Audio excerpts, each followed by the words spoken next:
Welcome back, everybody, here on Post Wrestling. WrestleMania week continues, and our guest today is a reporter with Spectrum Sports 360 out of Central Florida and co-host of the Living The Gimmick podcast. A pleasure to welcome to Post Wrestling a man who is on the ground down in Tampa, Florida. Jon Alba is with us. Jon, how are you doing today? I think on the ground is probably the best way to describe how this last year has been, man, here in Florida with combat sports. It's been pretty insane, but we're getting through and gearing up for what should be a pretty fun weekend, as long as everyone tries to do their best to stay safe and responsible.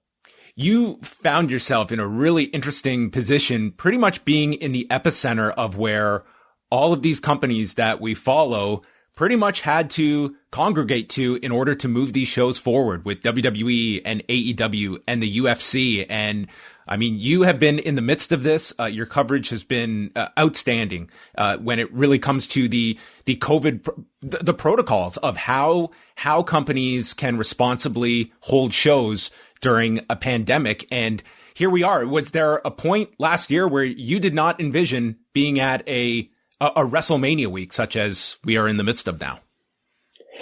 Yeah, well, first off, I really appreciate the kind words. It's definitely been a very, very trying year, obviously, for all of us, but especially, I think what a lot of people don't realize is I'm a sports reporter. I cover a lot more than just pro wrestling, but it just so happened that pro wrestling and MMA, as you said, Florida kind of became the epicenter of it. And it was really just insane when you start laying the ties together. And I think we're approaching the 1-year anniversary tomorrow.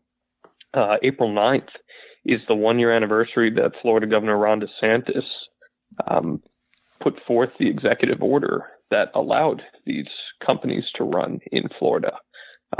So it's pretty amazing to see how the state and these combat sports companies ingrained themselves with one another and allowed them to run. Because, I mean, quite frankly, there were no other states that were going to allow for that. And WWE, AEW, UFC, all these promotions would have had to have come to a stop at some point last year had the state of Florida not come through for them. So whether it's for better or for worse, that's everyone's own discretion. But ultimately, it's pretty remarkable to look back and see how that all transpired. And also the circumstances that these companies found themselves in, that all of them, I mean, extending with the UFC to the Apex in Vegas, but having ownership of their own venues just to run in that interim period before WWE could get out to start the Thunderdome era of pro wrestling shows. But that was another thing that just was, sheer luck. The fact that here they are with their own buildings in the state that was going to largely give them the green light to go ahead with these shows, and what could have been without the ability to execute these television contracts. I mean, it's when you actually sit back and look, it's just a remarkable set of circumstances that they could go through, especially that initial period if we're going back a year. Right. And what I think is actually most unique about the circumstances is that I had always kind of thought that eventually, especially talking about WWE here, that WWE would want to kind of reel back from running house shows on the road and instead try to come up with not quite a studio taping setting, but an environment rather where they could centralize an audience and control an audience and basically become a glorified production set and studio. And then, still go on the road for pay-per-views and stuff like that and big shows, but where they could cut down those type of costs and still do their big over-the-top productions. And I think what we're seeing right now at the Thunderdome is kind of the beginning of that genesis. And I very much think that, while immediately in the near future we will return to touring, I very much think this is the way of the future, and that the Thunderdome setup is most certainly the groundwork for what is to come. And even from people I've had conversations with too, I think there's a sentiment that we're getting a peek into the future of pro wrestling when we see setups like this. And I think even further to that point is the idea of like what extent of touring is going to be part of the new WWE world. Like certainly there are always the post-Christmas house shows that are extremely lucrative for the company and big markets that maybe you choose certain times of the year to run. But the idea of 4 live events a week and these performers going from city to city to city, I don't know if we will ever see a full return to that, nor the financial need to do so. Yeah, I don't foresee that ever happening again, quite frankly. I mean, I could see where you have like a small weekend loop every now and then and doing stuff like that. And I do think, ironically, I think a lot of the performers miss it right now because they haven't been able to do it. And that is such a high for some of them of getting to go to these different places and perform. But I mean, the reality is too, John, like we are seeing people so much healthier where injuries that are happening to pro wrestlers now during this period are only happening in the ring. You're not seeing the wear and tear injuries anymore because they're able to rest up. And that's good for the industry. That's healthy for the industry. And promoting a psychology of, hey, it's okay to take your time and rest up and not worry about traveling city to city, town to town, flying everywhere, driving everywhere. I do think that's a healthy mentality to have. And there's the mental benefits to that as well, John. Like, I think that's something certainly I think take for granted that, you know, when you talk about today's touring schedule, you know, pre-pandemic, it's a breeze compared to what the guys of the 80s had to go through. Well, it's not like it's a cakewalk if you're that person that is getting onto an airplane every week and logging all those thousands of miles from city to city. And it's like you're on a hamster wheel and it never ends. It's like that is to me the part that has probably been, you know, every person's going to have a different response to that. There's others that love the road. But I think by and large, this is a much healthier way to operate this company for your performers. And the reality is too, where's WWE's money coming from these days? It's not coming from their live touring. It's coming from these lucrative TV contracts and being able to ostracize your property. So being able to do that, I mean, that's where the real money is. So when not to say that live touring is not valuable, it certainly is, but when you have a chance to maybe save some money on traveling costs, put the health of the performers at a little more of the forefront, and still make good money that are going to get these people paid, I think you do have to reevaluate how you go about doing your business going forward. And I think this pandemic has forced that pivot, and we will continue to see that evolve over the course of the next 3, 4, 5 years. So as you're in Tampa and looking ahead to what you're going to be covering it, are you going into these shows sort of looking at this from just the perspective of the shows in a vacuum? Are you looking at this in terms of just a company that is dipping its toe back into the water of reintroducing fans for at least a weekend, and how safe this goes about? Like, sort of what is your angle that you're looking for that's most intriguing to your audience of what you get out of this weekend in Tampa? Yeah. I mean, look, you know, obviously from the creative standpoint, the cards have their positives and negatives, and there are some legitimate WrestleMania caliber matches on this card, and there are some that I think some would argue maybe aren't, but that's going to happen every time you go to a WrestleMania. I think the thing this year that any observer, especially someone like me that's kind of been in the trenches this year, that you're looking for is, what is the response of a live crowd to seeing this for the first time in more than a year? What does safety protocols look like? What does the reveal of talent look like? I mean, don't sleep on the fact that when that first person comes out of the curtain and makes their way down the entranceway, that is a big moment, given everything that's happened. That is a huge moment.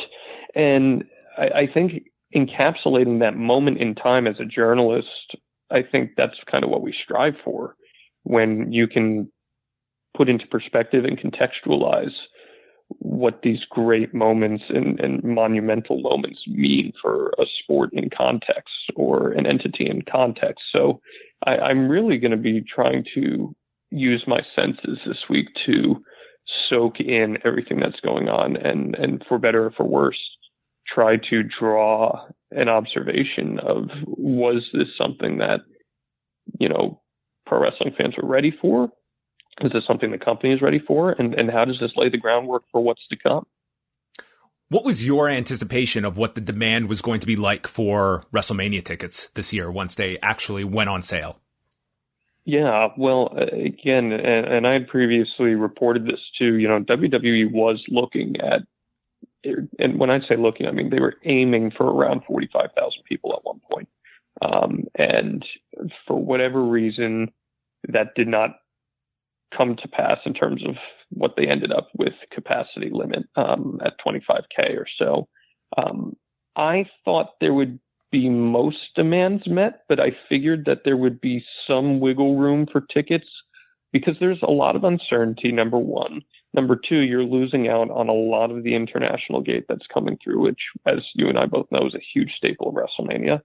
And I do think there's still some hesitance on domestic travel, too. So I had figured doing around 25K, which is similar to what the Super Bowl did, would probably be right in the wheelhouse. And I think that's where we're at.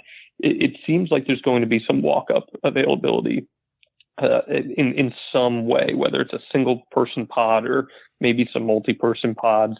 But I think ultimately they will probably end up right around the 25K each night, in that general vicinity of that at least. What's your sense of just the attitude in and around, your community, the people you're around in terms of like, because we're coming from very different perspectives here in Toronto, in Canada. As of 12:01 today, we just went into our latest stay at home order. So it's a very different situation up here. The vaccination process has been much, much slower than our American counterparts. But tell me how the attitudes have changed over the last even 3 to 4 weeks with the vaccinations out there and people's attitudes towards a week like this in the wrestling world. Sure. So I'm originally from New Jersey, New York City area, and it's been such a crazy juxtaposition seeing how my family in that area has handled that stuff and then what they've gone through and my friends and what they've gone through versus what it's been like in Florida during the course of this pandemic. And it's just not even comparable. This pandemic doesn't exist in Florida. It just straight up doesn't exist. You have some people who take on the personal responsibility of wearing masks and, being responsible, trying to social distance, all that stuff if they're not vaccinated. And, I personally have played on the safer side of things throughout the course of this, but I work in downtown Orlando, and during the stretch of bars and restaurants downtown, you don't see people wearing masks or, every bar is packed, every club is packed, every restaurant's packed. It's just a totally different way of life. And I'm not going to sit here and tell you whether that's right or wrong. You are more than entitled to your own opinion on whether that's right or wrong, but it's so different. So while these mask mandates are in effect at most of these indie shows this week and WrestleMania this week, what you have to remember is a lot of these people are also not wearing their masks when they're going out in these packed bars and all that stuff prior. So, I think maybe we're not quite as far along in the vaccination process for this to feel like this is a super safe thing that we can be doing, but it's all going to come down to personal responsibility at the end of the day. So how is this covering this WrestleMania different from you as a media member? Not so much what you're covering, but the actual protocols and procedures that you will have to go through covering the event on Saturday and Sunday. Yeah, it's pretty in line with most of the sporting events I've covered throughout the year. I've covered Orlando Magic games. I've covered Orlando City SC. I've covered the U.S. men's and women's national soccer teams. I've covered college football. So it's all pretty in line with that stuff. Media accessibility has changed so much during this pandemic, and I really hope that it's something that reverts back to normal once we're in the clear with this, because, as you know, as someone who's covered this stuff, sure, Zoom availability and virtual availability, it's helpful to get the sound that you need, but there is something that you pick up when you interview people in person that allows you to give context to your audience, that allows you to ask questions that you wouldn't be able to normally ask, observations you have. And that has been the biggest challenge. So kind of pivoting with that has been most different than what we're normally accustomed to. It's totally different. It's something that's really hit me over this last year where, I mean, even, just doing your interviews that we've kind of gotten used to this, but it's so many things you miss. And that's definitely a question I ask, is that, the larger media picture as a whole, like how much access to athletes and performers will this represent, like a dividing line, that this is a way to distance media from the subjects. And, certainly, in our line of work, that transparency is paramount, and how much of this is going to be, a larger barrier to get to that transparency. And that's exactly it. That's the buzzword right there, transparency. And that's kind of something that I've really echoed on social media throughout this entire pandemic, especially with pro wrestling, which, as we know, transparency has been something that these major pro wrestling companies have struggled with, especially when it comes to COVID. Some are better than others. But I mean, as we saw with WWE, COVID was a banned term until the last couple of months to even bring up. And, my mentality personally with it has always been, treat it like these other sports leagues do, where you don't have to say who has COVID. That's a privacy issue, and it's not important for the public to know who has COVID. But if you have a situation where there is a COVID outbreak or people are not going to be made available, I do think it's something that you need to be transparent with your audience with. And I wish that's something that these pro wrestling companies were a little more transparent with as a whole during the course of this thing. It's gotten better over time, but, back in the summer when we were hiding, when there were 40, 45 people who were getting the virus in a single week, plus. So, yeah. It's very much, it's been a evolution that they've come along kicking and screaming, I think, for a lot, because that is so ingrained in the DNA of a lot of these companies. It is mask the negative and promote the positive. And that is something that has definitely extended to their corporate communication strategy. And I think that can go in many different companies that you can look at. As you said, some better than others. But I think that veil of secrecy is something that is very much ingrained in this industry, which it makes it difficult but necessary for, reporters such as yourself that are covering very significant issues that are to the benefit of those directly involved, performers in the locker room that sometimes are as much in the dark as the public. Yeah, and that is why I think, frankly, I got some of the access that I did in the past year, because there were performers and wrestlers who felt like they were in the dark and felt like they were not being their bosses were not being fully transparent with them. And and that's concerning, it is. And John, I work on the independent scene too, helping work with certain promotions and work as a talent too. And it's paramount that those promotions as well are transparent and running things safely, because you have to establish a baseline there. And if that baseline is established, then you're setting a good precedent for other people to follow. And I think this whole situation has forced the industry as a whole to look at itself in the mirror and say, okay, in the future, when these types of issues arise, hopefully it never arises to this extent, but how can we better serve our performers? How can we better serve our audience in a way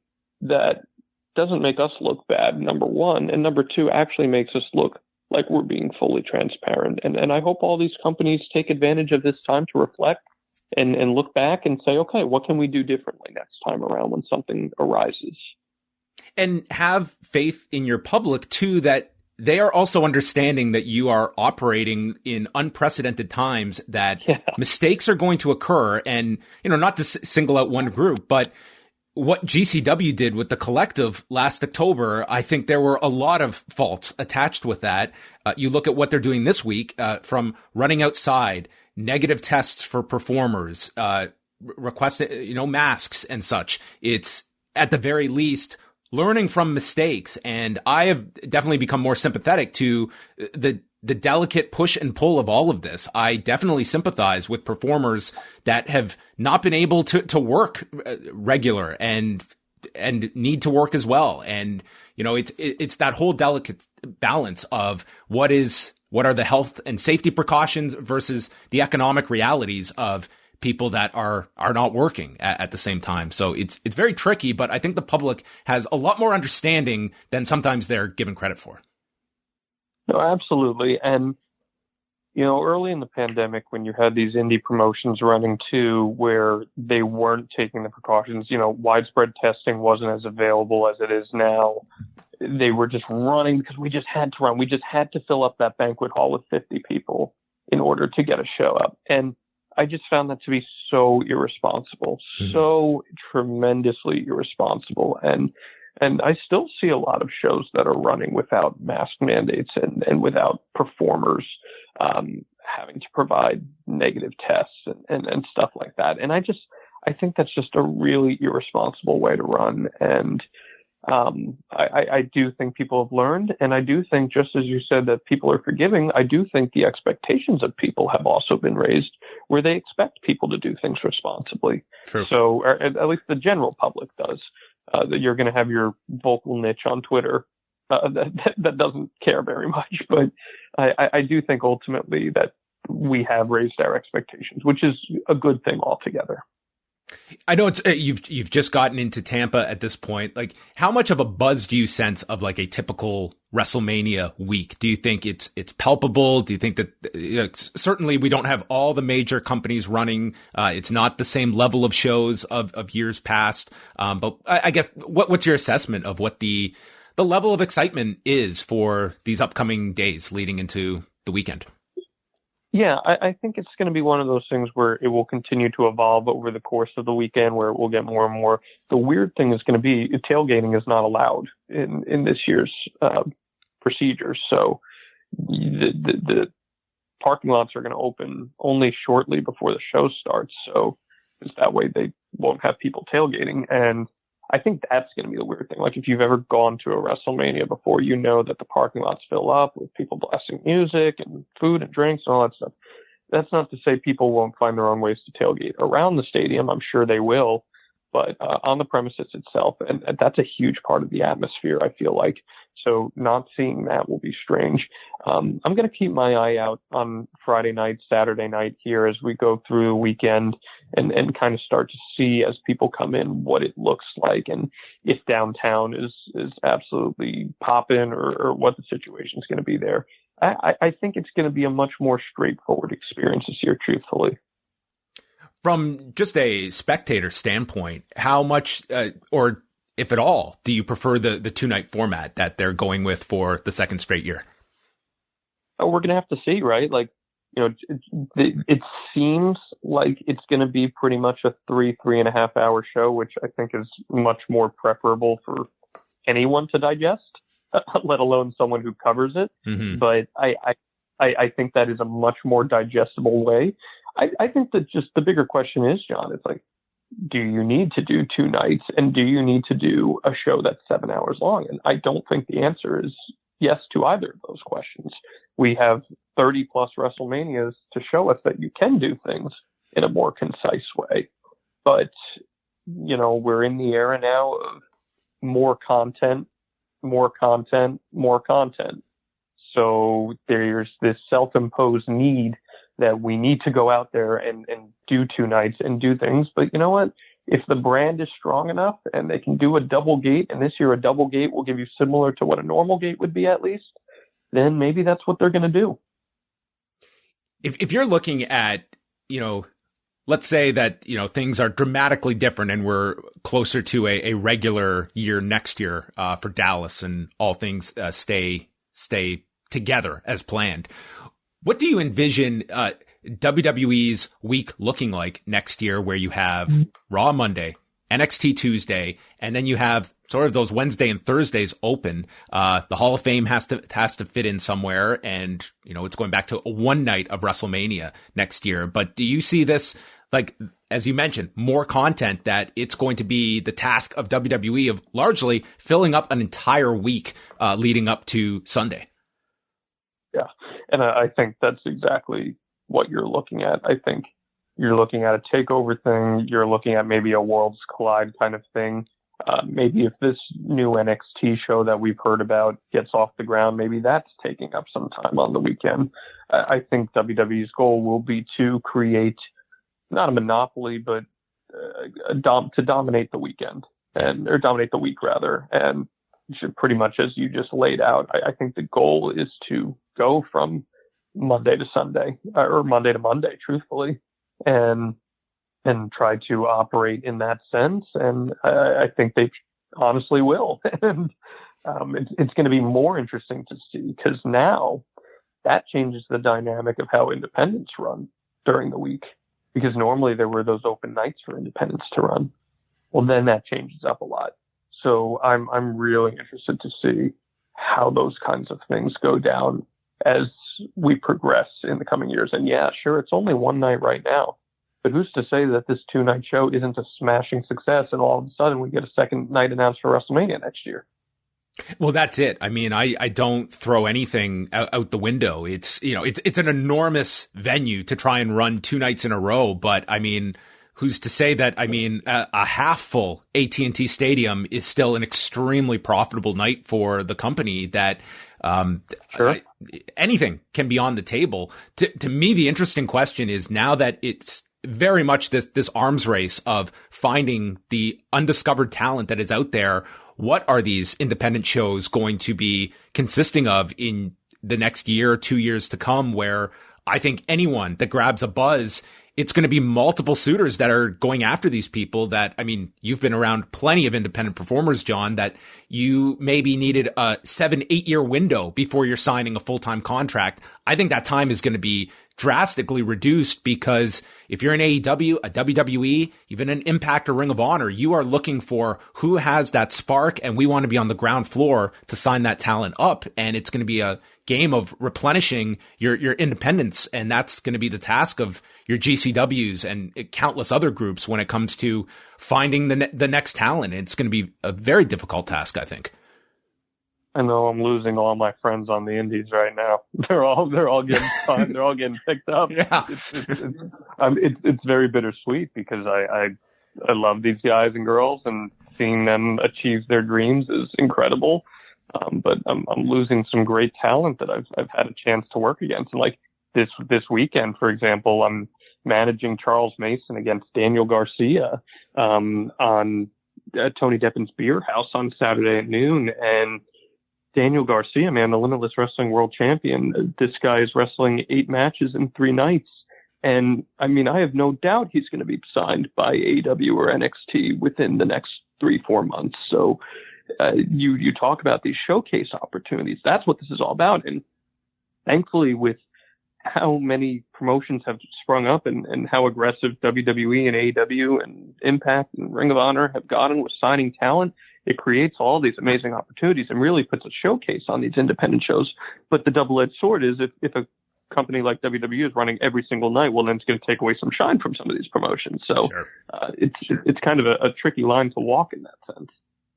I just wanted to end off just for those that might not be familiar. You've alluded to like your work on the independent scene, but just a bit about your history with Limitless Wrestling and your role there, as well as I know that they have a show coming up on the 16th of this month. Yes, well, I appreciate that. Suffer No Fools coming up on April 16th on IWTV. I've been working with Limitless Wrestling and on the independent scene, but Limitless Wrestling is my home promotion because when I was working in New England, I really got involved with Randy Carter there, who is just incredible, 24 years old, running one of the top promotions in the United States. It's unbelievable. And I take a lot of pride in the quality of the product that we put on up there in Limitless. And in addition to helping with all the media stuff and doing commentary for them, yeah, I'm a pro wrestling journalist who's also a pro wrestling manager. And I'll tell you this, Jon, the Emmy award winning Jon Alba is a little different of a person than Jon Alba. Hey, this guy's a hell of a promo. That was a hell of a promo. Well, thank you. Just put up. Titles come and go. Emmy awards are permanent. That gold's forever, baby. And, that guy, the principle of, I can tell you, I was interviewing Billy Gunn back in like 2015, and he said to me, you have a very punchable face.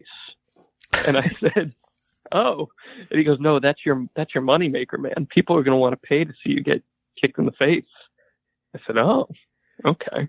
And that got the wheels turning a little bit. And, it's really been a blast. And, walking that fine line too of, covering wrestling versus performing in it, where as a journalist, I recuse myself from covering like the quote unquote dirt or creative stuff. That stuff doesn't interest me. But when you have stuff like what we had this past year, where all of a sudden real life things are very relevant in the pro wrestling world, that's where my expertise as a sports journalist kick in, and you can create an opportunity where you're providing a voice for these performers and these people working in pro wrestling in a very real sense, where real world effects occur within the industry. And it's just, as you said at the beginning of this interview, it's been a wild year covering this beat. So yeah, man, it's been really, really fun. Well, you've done a fantastic job, Jon. I've followed a lot of your work. I think you're just outstanding, and covering this pandemic, it's been unique for all of us, but I think you've been right at the forefront there in Florida. You can also catch Jon's work on the Living the Gimmick podcast with Doug McDonald and Josh Eisenberg. You guys have a Patreon. What's coming up in the near future on the podcast, WrestleMania coverage wise? Yeah, well, I really appreciate the plug for that too.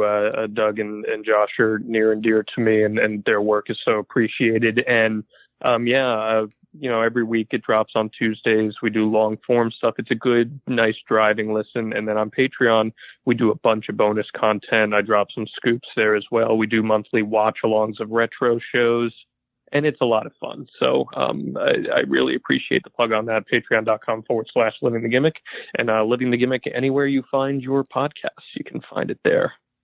So check that out. He is at Jon Alba on Twitter. He will have coverage, as I said, the man on the ground this week in Tampa, Florida. And Jon, it was great just to chat with you for the first time. I hope at some point we can reconnect and do this again. It was a real pleasure to chat with you. Absolutely, man. I really appreciate the time.